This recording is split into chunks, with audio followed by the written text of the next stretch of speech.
project that I did with BSAG was my new building. And what happened is, I didn't really plan on using BSAG that much, but what happened is the cost of the building is higher than the appraised value of the building.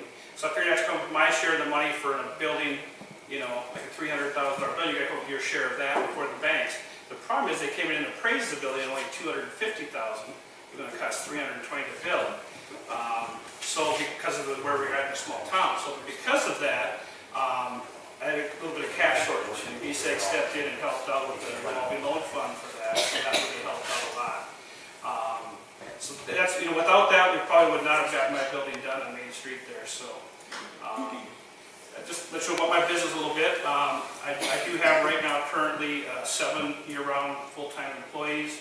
I hired 3 more seasonal employees. We do payroll, bookkeeping, taxes. We do audits of governmentals, nonprofits, and businesses. We also, I do investments. I'm also a financial advisor.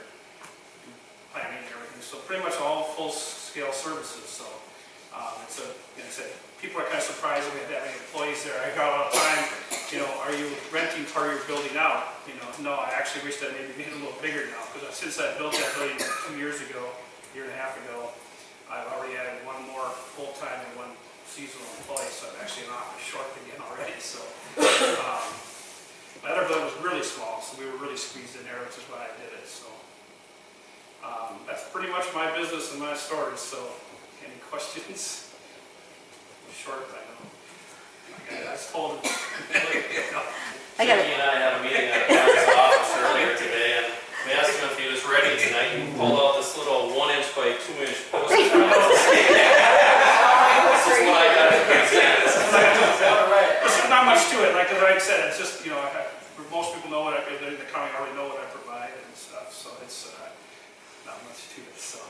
Well, Blair's project, though, was a great one for the community of Ortonville, because he went into a space where the former DCC Solutions, where that building exploded and burned down, and so it was a great reuse of a distressed lot in the community. So wonderful to have that happen, and glad that BSAG could be a part of it, along with Ortonville.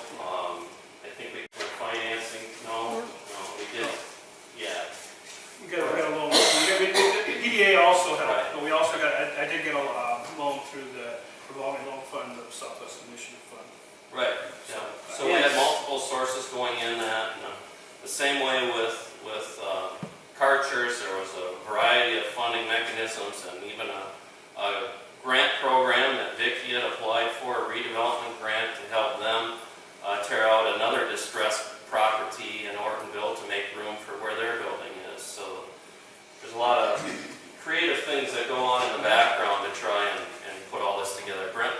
Vince, could you, since we have you, since we have BSAG and since we have representatives from the RDC here, could you take a couple of minutes and explain how the changes in the banking climate have made bridge loans and revolving loan funds more important than they were even a few years ago?